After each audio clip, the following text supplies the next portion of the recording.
Hi everyone. I think I'm just going to summarize a little bit about the kind of the controls and the space that we're using today. So we're using this platform called GatherTown, and I'm sure probably most of you won't be that familiar with it, and you'll see why we're kind of using it later on. But essentially, for the first bit of it, just to give you an idea of the controls, if at any point you get lost or stuck somewhere or something doesn't seem to be working, you can click and like close it down, then just re-click the link and come back in again, and then that should deal with the issue. The other thing you can do is if you click on your name at the bottom, it should have your name and then say online, and then you can click on that at any point, and then there's an option that says respawn, and that will then reset you basically back to the main page. The main room. So if you get stuck somewhere, you can always click that, and it will just bring you back. And then that way, if you're lost, then you've got somewhere to come back to. So feel free to do that if you at any point. The other thing you can do, I noticed some of you have already worked out how to do this, which is really good, is in the bottom left-hand corner, you'll see there's an option with some people. You can click on that. Then you can select one of us. So the people who, my name's Kieran Ballou. I'll be running this with Anissa Hussain, and our names will be listed there. You can always click on those names if there are any issues, and you can always send us a private message, and then that way we can deal with it. And then you click on the message there. The other thing you can do, if you get lost and you want to follow someone in particular, you can click on locate them on the map, or you can click follow, and in that way you find that person. So myself or Anissa particularly, you can click locate on the map, and then that will actually show you where we are, or you can click follow. Okay. The other thing you can do when the screen is being shared, like it is right now, you can click on it to enlarge it. And you can also, in the bottom left, still move around, and you can also minimize it. Okay, so there, and then you can minimize it. All right, so I think we'll probably start the presentation now. I'll just check that everyone wants to. Anissa, do you want to? Yeah, you ready to go?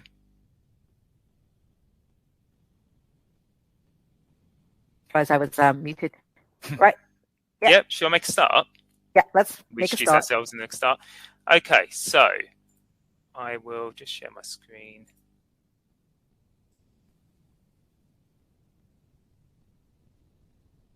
I can find it.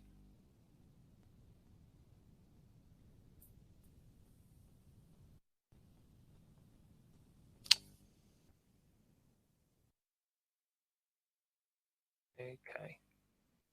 Right, so I just introduce myself. My name's Kieran Ballou, and I'm at the Surrey Institute of Education. And my colleague, Anissa, you can introduce yourself. Yeah, so my name's Anissa Hussain. I'm also at the Surrey Institute of Education, and we are working on a project on student mental well-being and also their mental health. And this is part of that project. So one of the things, just to kind of give you a bit of quick preamble, is that one of the things about this particular event is that we wanted to do a session that wasn't just speaking to just academic audiences, although that's part of it. We're speaking to members of the public, academics, a range of different audiences. So the hope is that what we're doing this session is talking about our research, but we're also presenting it in a way that isn't specific to an academic audience. So whether you're an academic or a student or just a member of the public who's interested in this type of thing, hopefully it will have sort of broad appeal. We're also, part of what we're talking about today is thinking about the environment of different universities, and that's really the main reason why we're using this particular software, trying to think about the space that you're in. And so that's sort of one of the reasons. And the other reason really was also to try and move away. Obviously, everyone does Zooms. There's a bit of Zoom fatigue in terms of constantly going to Zoom meetings, and we thought this might just be a way of just making it a little bit more engaging and give you something else to do, make it a little bit less passive. So just to kind of get into the our research and the topic of what we're talking about today, we thought it'd be useful just to sort of set this in the context of a personal story.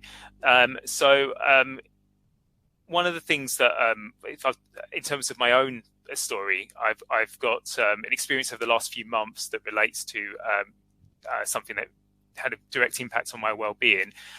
So for those of you who don't know, I'm actually in Australia right now. I've recently emigrated to Australia, and I'm living out here, so it's actually my evening while everyone's saying good morning. It always throws me off because it's in the evening for me, and obviously one of the things I had to do was pack up my home, and this was a really big thing that I had to do over the last few months. It's really taken, all this year to kind of get over here. And one of the things was obviously a lot of stress in the build up to this, in particular, the uncertainty about the whole process. So I was coming over here in the middle of a pandemic. And obviously it's probably not the best time to decide to move to the other side of the world. And obviously this caused a great amount of anxiety for me, for my family. It really made it quite hard to concentrate on things. I'm still finishing this job out here, working in a different time zone. And one of the big issues at the time was this lack of control I had over the process in terms of knowing whether I'd even be able to make it out here. So in case those of you don't know, in Australia, they've got very strict rules at the moment about who can enter and how they can enter. And basically in the lead up to it, I had to have multiple COVID tests. If at any point I tested positive, then I probably wouldn't have been able to fly. One of those tests was the day before we flew. And obviously, so then I didn't know until less than 24 hours beforehand whether I'd even be on the plane. We'd packed up our whole house. And it was, just an amazing amount of stress, really, and the main aspect of it, I'd say, that really was causing a lot of the anxiety was this lack of control over the process, and just knowing that it was going to, cause this potential stress in my life, and uncertainty. And one of the things that I had to do when I got here, I managed to get through, not have any issues with catching COVID, luckily. And then when I arrived, I had to then do 2 weeks in quarantine up in the Northern Territory, which was very, very hot, even though it was the middle of their winter. And we had to wear masks even outdoors. We had to stay just in this little cabin. And again, there was this complete lack of control over it, because if at any point we tested positive, then we would have had to then start again and do another 2 weeks in quarantine. So the stress over it and the kind of the anxiety was something that was impacting on my well-being. Now, after that, I eventually made it out and made it to my final destination, which is here in Queensland. So when all was said and done, it was, we made it. We managed to make it all the way through it. And it was very hard work, but we got there. And the issue is that, as I said, the main issue was that I had no control over this process. It caused this amazing amount of anxiety. I worried about it constantly. And when I tell people, they go, well, it's sort of out of your control. And that was a very good point, but it didn't stop me from worrying about it. So one of the things we thought about when we were putting together this talk, Anissa and I, we thought, well, what are kind of, parallels with the situation that students are going to be going through? And this one kind of came up as an immediate one. It's something that's recently just happened to me. About the same time I was doing this, when students would be moving away to go to university, for many of them, or even if they're not moving away, they're thinking about making this big change to their life, going to university. And obviously, this year and last year, they're doing it during COVID as well, the same as me. And essentially, this kind of stress, this uncertainty, is, it causes you to worry. And for many students, they're going to be going through a similar state of anxiety. And the other thing is that there are all sorts of anxieties, obviously, we all face. And for students, in the lead up to knowing whether they're going to get into university, they have their exams. There's a limited amount of control they have over the exams. They don't know until they get the results whether they're even going to get into the university they want. And again, there's all this kind of uncertainty and lack of control over the process. And that, obviously, unsurprisingly, is going to impact on well-being. So we thought, when we were putting this together, well, what's a kind of personal story that's something that's happened to us recently that kind of relates to the situation we're in. And that sort of hopefully sets the scene for thinking about students' well-being as something that is obviously, changeable. There's varying levels of issues that people might be going through, but the very nature of becoming a student, of doing exams, of doing all of that, is going to impact potentially on people's well-being, despite it being an exciting time.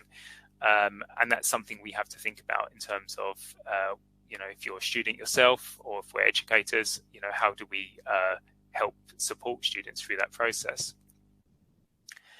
So in terms of thinking about well-being, it's useful to kind of think, well, what do we mean by well-being? So well-being is a very broad concept, and it's defined here. The Office of National Statistics look at well-being as encompassing quite a lot. So they look at it in kind of this broad sense of thinking about the community, individual communities, as a nation.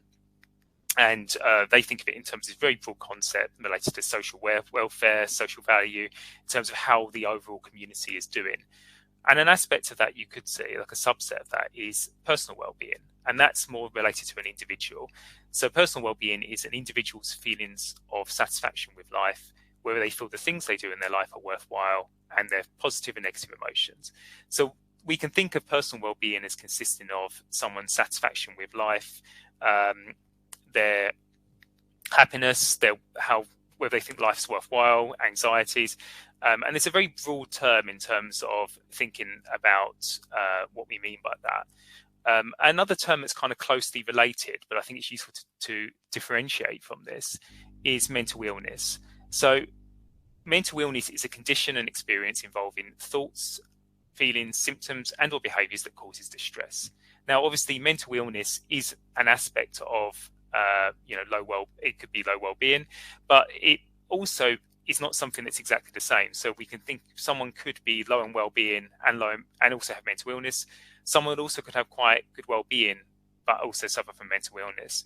So, and it's useful to think about in terms of these two definitions, because today we're going to be talking about both things, really. We'll be talking about mental distress, but also thinking broadly about well-being in terms of satisfaction with life, loneliness, and just generally how people are doing. So not thinking of it just in terms of this kind of psychological term of mental illness. So we'll be using both terms, say, mental health, mental distress, and also well-being. And this is really just to set the context of thinking about students' well-being. And what we're going to be doing today is talking a bit about the background to our project, which Anissa will take over in a second, and then giving some of our findings from the research we've done. And then we'll have a couple of activities later on where you'll get to use the space in Gather Town that we're in, and think about how different things that students might be involved in that may impact on their well-being. So Anissa, I'll hand over to you. Right. Thanks, Kieran. So one of the things that we were really concerned about is you might be wondering why we are focused on university student well-being. So a few years ago, Kieran, if you want to go to the next slide. Yeah. A few years ago, Kieran and I were thinking about, there were lots of headlines coming through the newspaper about student suicide in universities across the UK. And Kieran and I were becoming very concerned about hearing these things and wondering what was happening. Why were there so many headlines about students' suicides in universities, and also about what was happening about students with mental health and well-being? I mean, there was a headline I came across that said, "Do British universities have a suicide problem?" And that's what really stimulated us to go do some research to figure out, is there a problem with universities itself, environments themselves, able to support students' well-being? And that's what we wanted to find out in this project. And we went to the ESRC and asked them for some money, and they agreed to give us some money on looking at this further. And what we did is that next slide.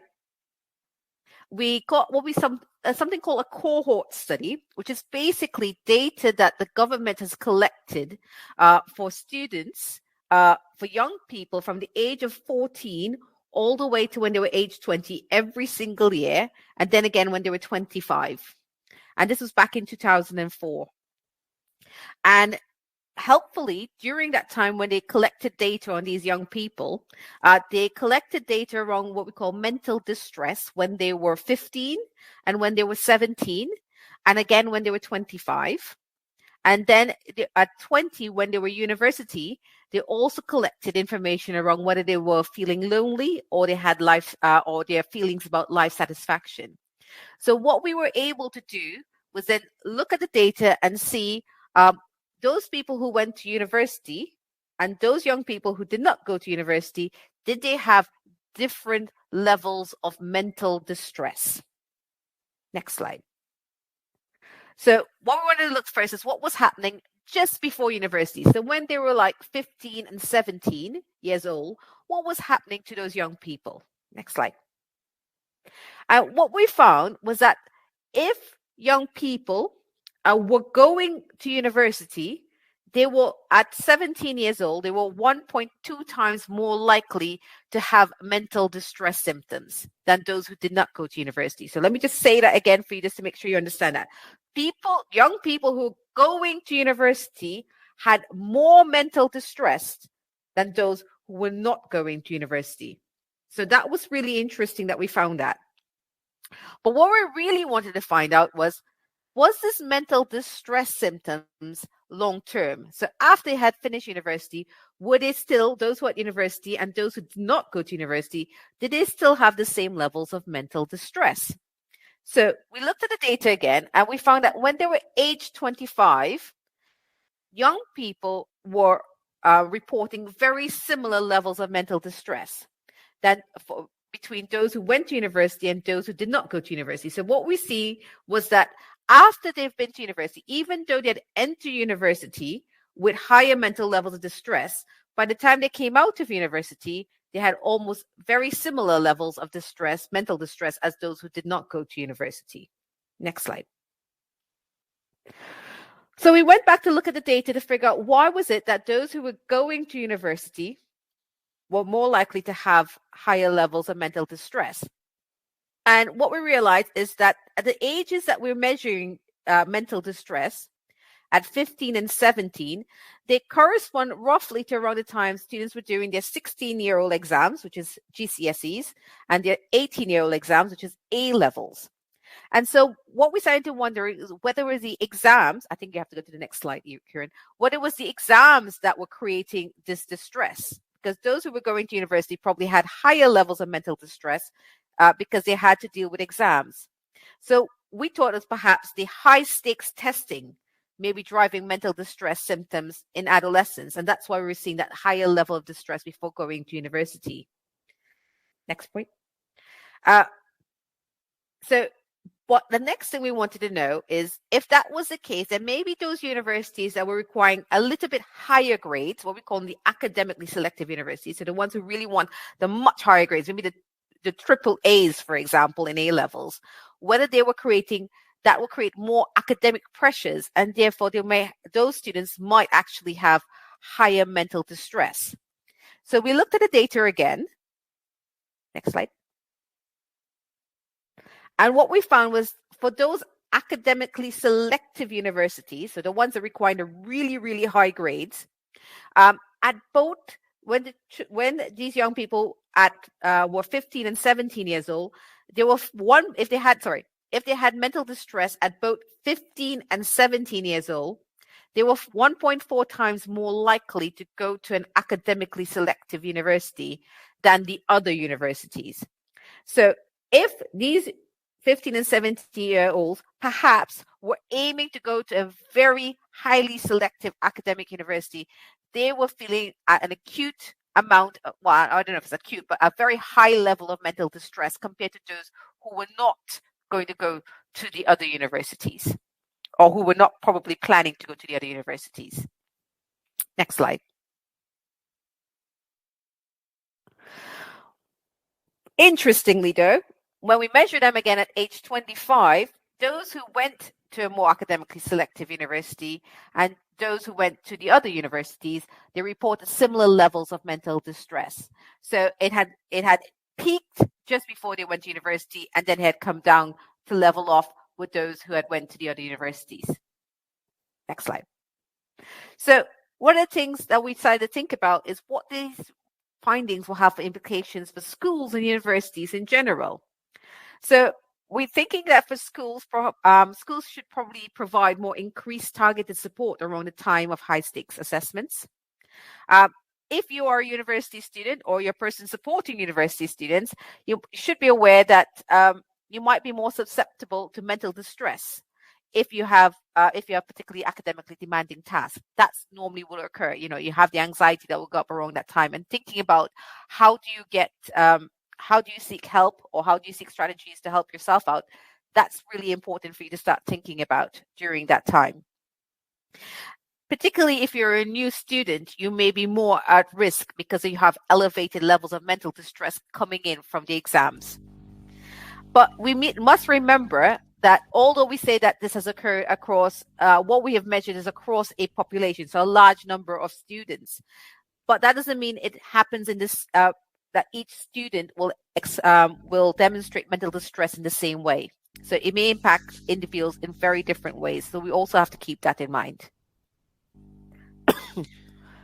So obviously, as Anissa said, we don't know that if this impacts on people in exactly the same ways. So when we found that actually it appears that potentially people going into university may be being with heightened mental distress, what we were also interested in is, does this heightened distress affect all people in the same way? And does the background of different individuals play a part in that? So we looked at some of different social identities of different individuals and how they may explain differences in mental distress. So looking at the literature, we found that there is evidence that shows that men potentially may have issues with well-being, and it could be to do with a lot of these things being structural issues, such as men maybe as a societal level may feel under more pressure than young women to avoid expressing certain emotions even today, and this may then impact on their well-being. There's also some evidence that shows that people from poorer neighbourhoods may also experience unequal access to quality education. They're often the first in the family to attend university, so this may have a negative impact on their well-being as well. People from LGBTQ plus backgrounds may face prejudice and discrimination, which has been shown to potentially impact on their well-being as well. And people from different ethnic groups, Black and Asian people may experience microaggressions in their day-to-day life. They may also face structural societal barriers, including access to education, housing, and healthcare. And again, that can also have negative impacts on their well-being. So there is evidence that shows for all of these particular groups that actually well-being may be negatively impacted on. But what we were interested in this project is, does going to university have any kind of effect for those different groups of people that may be positive or negative? So we thought, okay, let's have a look at these different groups of individuals during university. So if we look back at the data we had, in the seventh wave, so this is when they were age 20, there was a point during university that they were, the sample in our group completed the survey, and we collected some data on their well-being in terms of their life satisfaction and their loneliness. I'm just going to focus specifically on life satisfaction because we had a measure for that. I'll just focus on that just with the results that I'm going to go through now. So one of the first things that we found was when we looked at people who didn't go to university, the group of individuals who actually were likely to experience the highest level of life satisfaction, so the optimal level, were those who didn't have mental health issues during adolescence, were female, were from a background from a sort of richer neighborhood, so less deprivation, were identified as straight, and were white. So these are just looking at kind of how people selected those in the surveys, where this particular group of individuals tended to report the highest life satisfaction on their measure. and that was for the people who didn't go to university. Also, sticking with people who didn't go to university, we found that if they were male, that actually their life satisfaction was slightly lower than that group that we just mentioned. So it does potentially show that there is that males were actually having some negative impacts on their life satisfaction.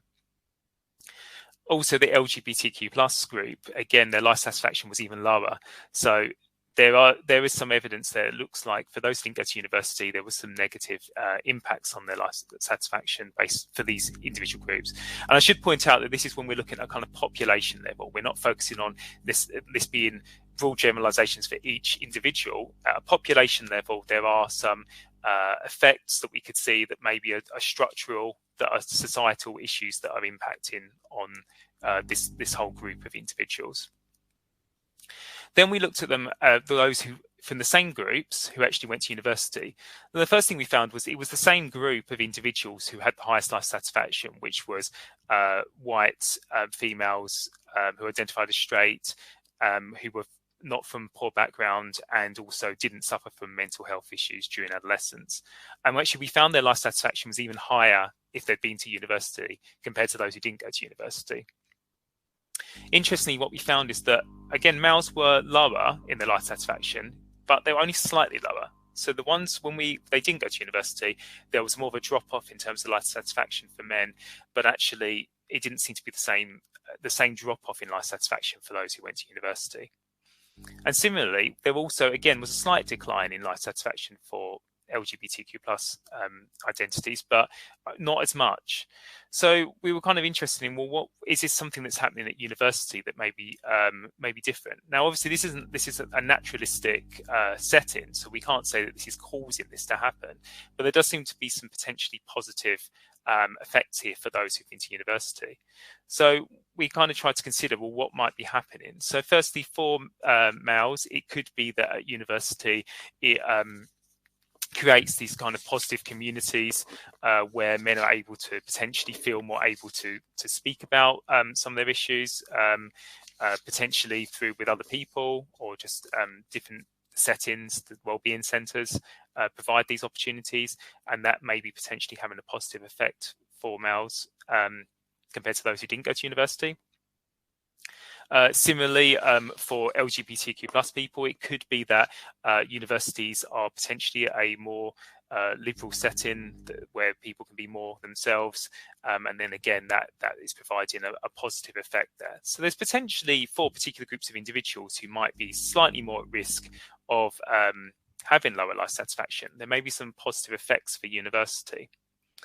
Interestingly, though, we actually found a potentially negative effect for those who are from a poorer neighbourhood. So those who are from a kind of what we call high income deprivation, so the neighbourhoods that have experienced deprived lower forms of income. Actually, we found that compared to these groups, that those who are from this background, actually their life satisfaction was potentially negatively impacted compared to those who didn't go to university. And when we looked at specific types of university, we found that if they went to an academically selective university, so this is what Anissa mentioned earlier, were the ones that required the higher grades, their life satisfaction was even lower. So it was quite interesting. We were wondering why this wasn't having a positive effect for this particular group going to university. And one of the things we kind of wondered in terms of trying to interpret this is it may be that certain individuals who go to particular universities, and that in particular these selective universities, may be that actually they have less access to the social networks that they're used to outside of university, and that could then impact on their feelings of life dissatisfaction. So although we saw some positive effects potentially of university on some groups just now, it doesn't appear to be necessarily the case for all student groups. Again, we looked at less academically selective and more academically selective universities. And as with before, it was the same group that were experiencing the highest life satisfaction, which was the white female, identified as straight, and didn't have a mental health history background. And at less academically selective universities, they were the highest in terms of their life satisfaction. It was even higher if they were at more academically selective universities. But compared to this group, we found that those who didn't go to the academically selective university, who were from a Black and Asian background, had lower scores of life satisfaction. But if they went to a selective university, it was actually higher. So one of the things that we were trying to interpret with this was thinking, well, maybe it's for those particular groups from these ethnic backgrounds who are going to this selective universities, maybe there's some potential positive effects of going to these types of universities. Maybe it's showing that they've overcome some of the structural barriers that they faced. So, you know, this is our kind of way of trying to interpret what might be going on for these different groups. And obviously going to different types of university might afford benefits or disadvantages for certain groups. So we were kind of, as sort of the next part of our project was thinking about, well, if going to a particular university may be positive or negative for certain groups of individuals, what is it that these different universities, what kind of support could students make use of? And this could be all universities or even those particular students we just talked about who were maybe particularly at risk. So the first thing to think about is that all universities will have a University Centre of Wellbeing, and this is the one at our university where we're based, University of Surrey, and that they market themselves as the Centre for Wellbeing is there if you would like to talk through a personal, emotional or psychological issue.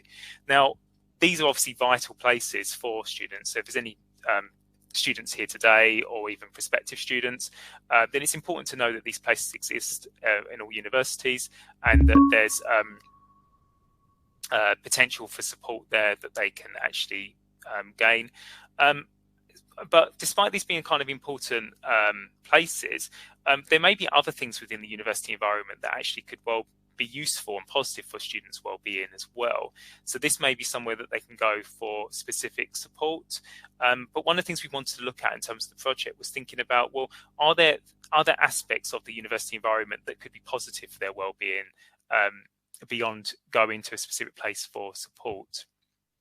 So we thought, well, how might the university environment specifically play a role in students' well-being? So the first thing we looked at was research on what we call green and blue spaces. So there is evidence that this is not just specifically within universities, but there's evidence that shows that actually visits to green and blue spaces can be positive for individuals' well-being. So some research shows that actually the long visits to green spaces can decrease rates of depression. More frequent visits to these green spaces also can kind of create a sense of social cohesion. So they kind of create these opportunities for different communities to form and to socialize, and that can all be positive for people's well-being. Also, when people visit green spaces, they're more likely to engage in physical activity, which can be positive in terms of supporting well-being. Similarly with blue spaces, so this can include coastal blue spaces and also inland, so lakes, rivers. This can have a positive effect in terms of similar things in terms of actually increasing physical activity for individuals and actually creating a positive atmosphere for them. There's also evidence that shows that areas designed specifically for walking and biking can obviously facilitate physical activity. So anything that kind of creates that opportunity can be positive. And there's sort of emerging evidence. It's not something that's sort of that there's lots of research on that shows that what we call nature-based interventions, so these are activities that take place within nature, can actually help people to reduce their social isolation, and then obviously that can then positively impact on their well-being. And obviously one of the things that's important here is that accessibility obviously plays a role here. So in the neighbourhoods where there is access to green and blue spaces and cycle paths, then there is more physical activity happening, and that can show positive effects on individuals' well-being. Now, obviously, we talked just now about how certain groups of individuals might be more or less at risk, if you want to use that term, of having lower well-being. It doesn't mean, obviously, that if they're from that background, that will cause them to have lower well-being, but it might just put them in a position where they are potentially might need more support. One of the things some evidence shows is that actually higher well-being effects for green space can particularly support those who are from lower socioeconomic class backgrounds, and also people who've had a history of mental health issues.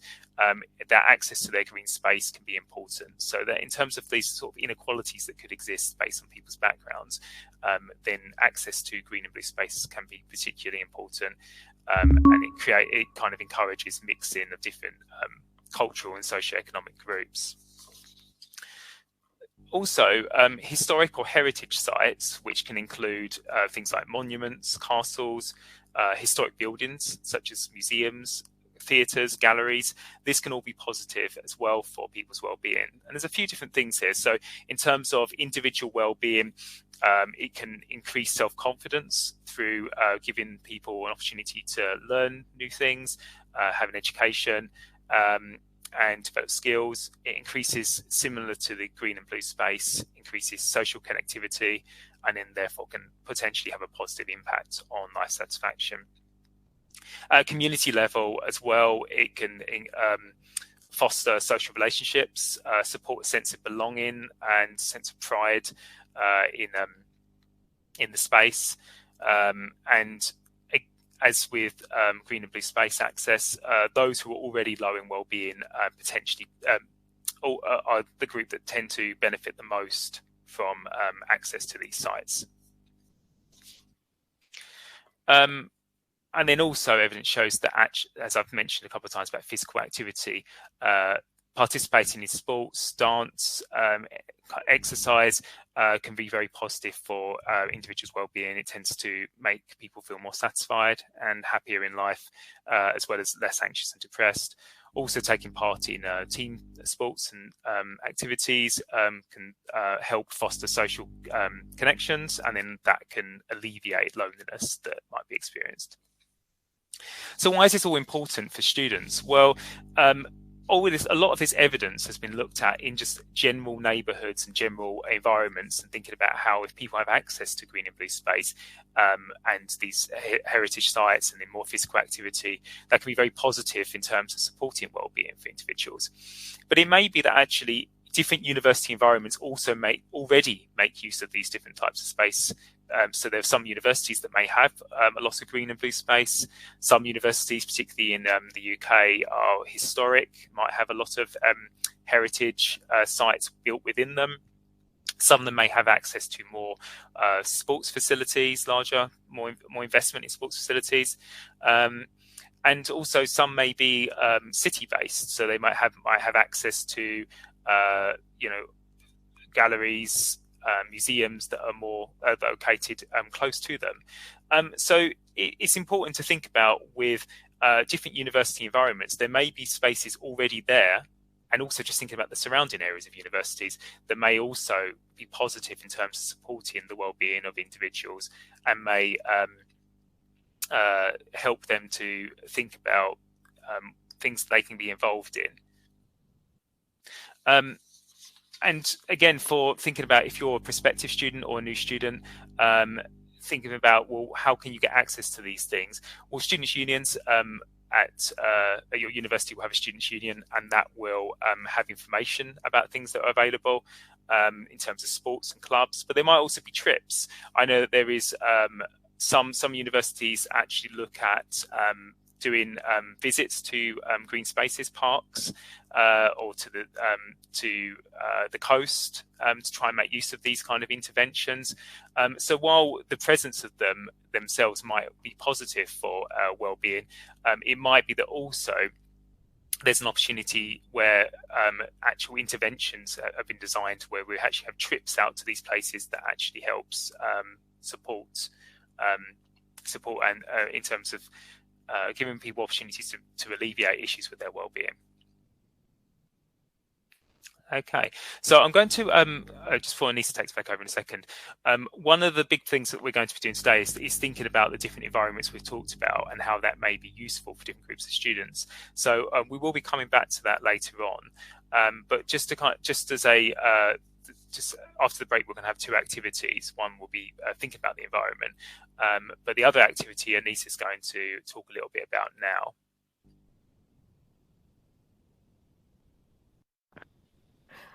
Yes. So one of the part of the our project that we're doing is that we're having a photo image or caption competition. And what we would like you to do at the end of the session, at some point, we'll give you some time towards the end of the session, to probably upload an image or a photo or drawing based on what you think well-beings mean for you at university. You could do this with a photo of a picture you find on the website, or you could create something using Play-Doh, Lego, coloring pencils, etc. You might want to find these materials during the break, or you might want to walk around and talk to some people during the break. You can do either of these. You can go grab a coffee. Unfortunately, grab a coffee in your kitchen, and then you can come back to we have a little bit of cafe space as well where you can come talk to each other. But if you were thinking about what I'll give you an example of what does well-being mean for me at university. So here is a picture of the University of Surrey. And for me, well-being means for me being able to have a space such as this lake and a green space where I can sit down, contemplate, clear my mind, and to reset myself. So that's what I think well-being means for me, being able to have access to those kind of spaces where I can really reset my mind and then go back and do the things I need to do. So for me, that's what well-being means for university. So if at some point during this session, if you can grab a picture or create something and say, what does well-being mean for you, and putting up on our Twitter page or our Instagram, and you will be able to be entered into for some vouchers. There will be one £50 voucher and two £25 voucher. Our competition runs till the end of November, so you can let other people know as well. Okay, so the you might have noticed this when you had a wander around earlier, but if you haven't, then I'll explain it now.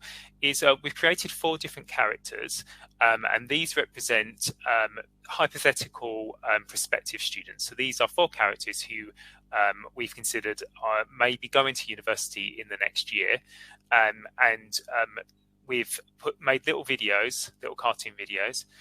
For them, and well, actually, Bezos put them together again, and we've got these videos dotted around the environment, which I'll tell you about in a second where they are, and they're only about a minute long each.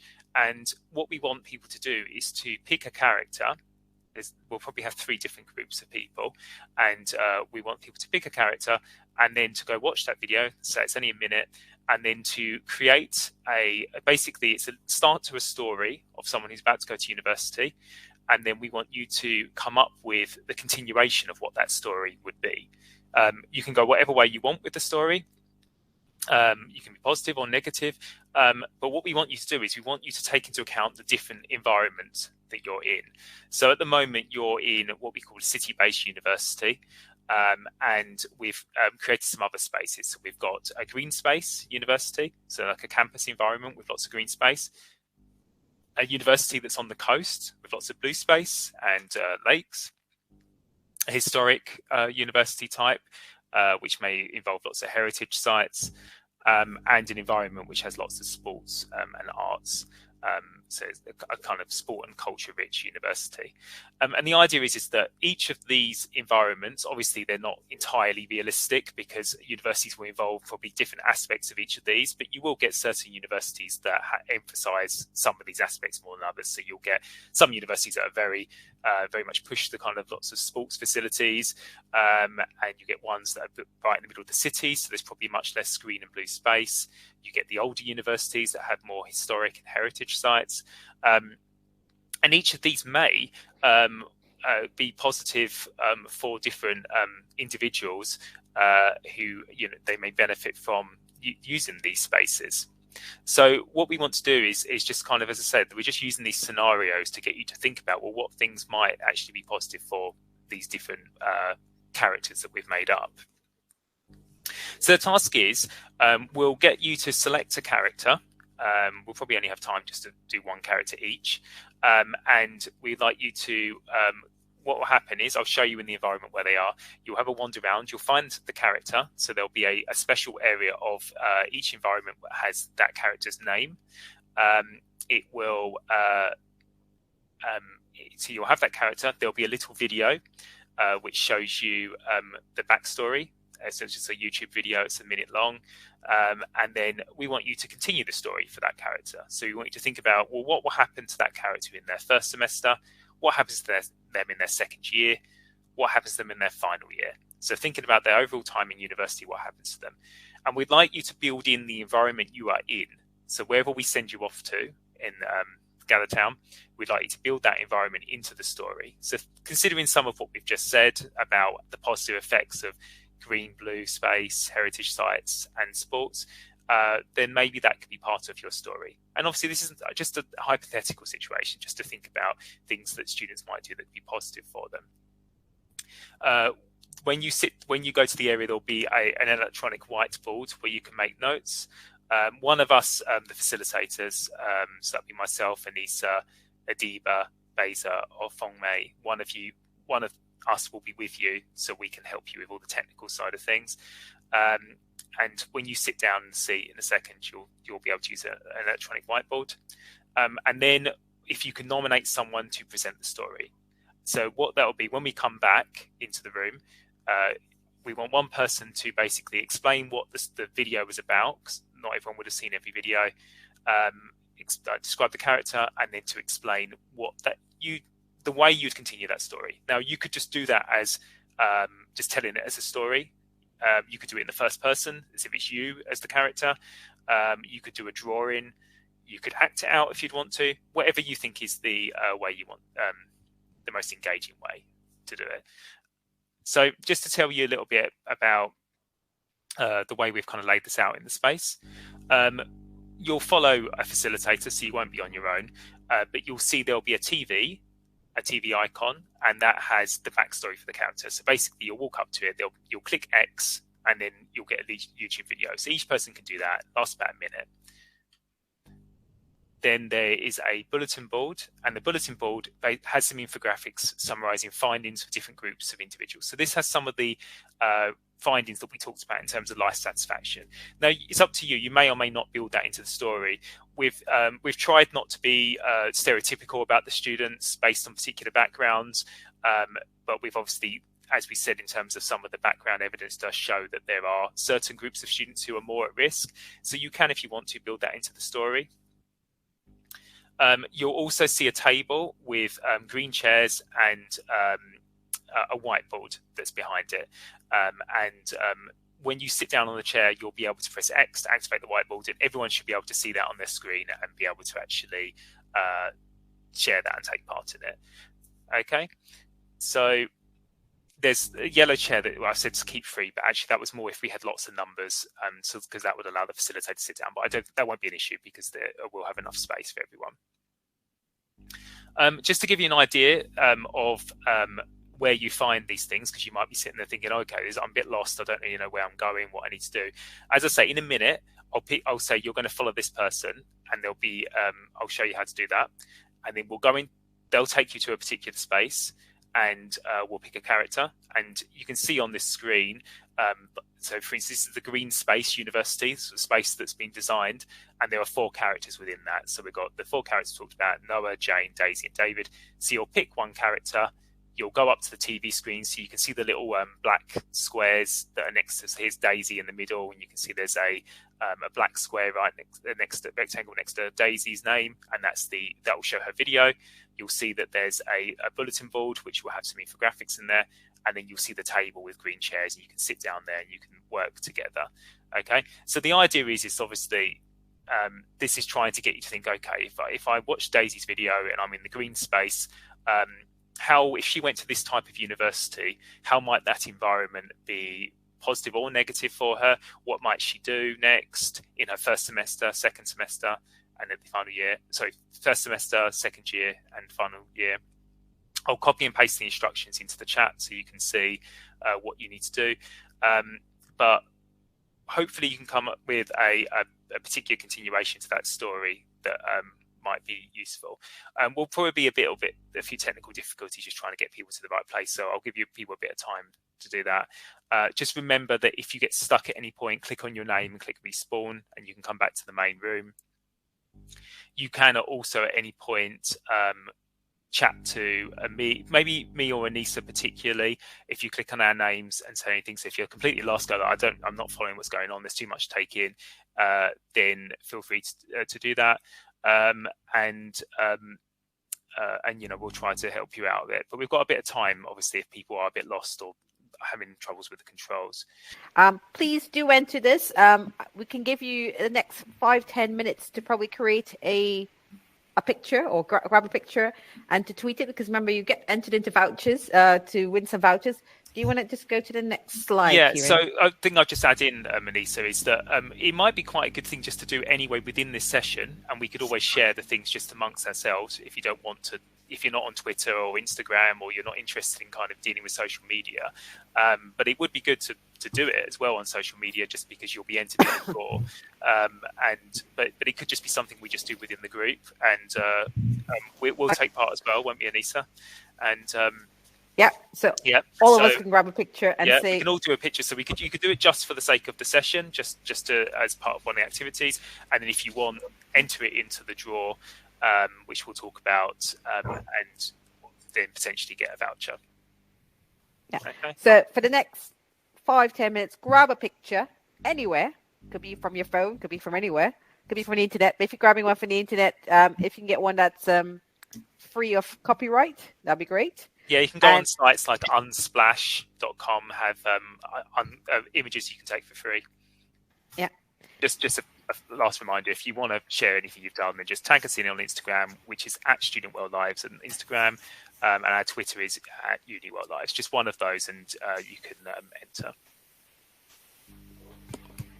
Anissa, did you want to summarise just the last bit? Sure. So if there are, I don't know if anybody have any issues that may have come up that you might want to talk to someone about, just know that there is help available through Samaritan's Mind or Student Space at the Student Minds. Also, if there's also the University Counselling Services. So do be aware that there are places you can go for help if you need to, or to direct other people you think might need help as well. So these are places where you can get support as well. And we'll share the slides afterwards, so you've got the contact details. Do you want to give the special thanks, Kieran, as you've done? Special thanks to so many people involved in the project. Well, firstly, thank you to everyone that came today and contributed, and for being patient with the environment. It's quite tough, obviously, using a new environment like this, and obviously we're trying to be ambitious and try to get you to think about it. And also, we just wanted a break from Zoom, to be honest. So I'm hoping it wasn't too laborious and too much of a headache for people. It just gave some people at least something slightly different to do, and just gave people an opportunity to reflect on that. A big thank you to Beza for designing the environment. She did an amazing job, and also thanks to Beza, Fengmei, and Adiba for actually helping facilitate the event with us today. So thank you so much, all of you. It was a pleasure for me. I also really enjoyed. Good, great. Thank you. Thank you. Yeah, it's honestly amazing. The people who were here today wouldn't have even got an opportunity to see how vast the environment is and all the effort that Beza's put in. It's really great. We designed it for a much larger group of people, so we would have had a lot more use of it. But it's there. We've still got it now, so we might make use of it in the future. Thanks to the team. So Anissa and myself, part of the project team. We've also got Cecilia Assau and Nicola Byram, who are also investigators on the project. The ESRC, who have funded the research and also funded our event today. And we also have partners from What Works Wellbeing, Centre for Longitudinal Studies, Smarton, and Universities UK, who are partners in terms of the project. Just before you do run off, I would like to just share the link in the chat to the evaluation survey. And if you have time to do this, I'm just going to bring it up now. Sorry, give me a second if I can actually do this.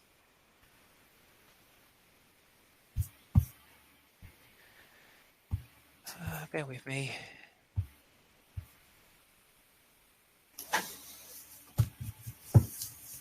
So this is an evaluation survey. It really is very short, and it's one run by the ESRC for all of their events. So you can always click the link and then do this, after we finish. But do please take part in it, because it's a really useful way for us to evaluate these type of events, for the University of Surrey to evaluate events and think about changes that can be made in future. And you will be entered in a £50 draw for taking part in that. I believe it mentions, when you click on the link, it mentions about the voucher that you'll be involved in. So do please complete that. So it's really useful for these sorts of events. And thank you for participating. Thank you for being patient with the environment and for trying out something new. Thank you for just being active in what we've done today, and hopefully there will be some useful reflections in terms of things that if you're a student or prospective student, things you might want to think about, or if you're an educator, wellbeing facilitator, that things that you might want to consider.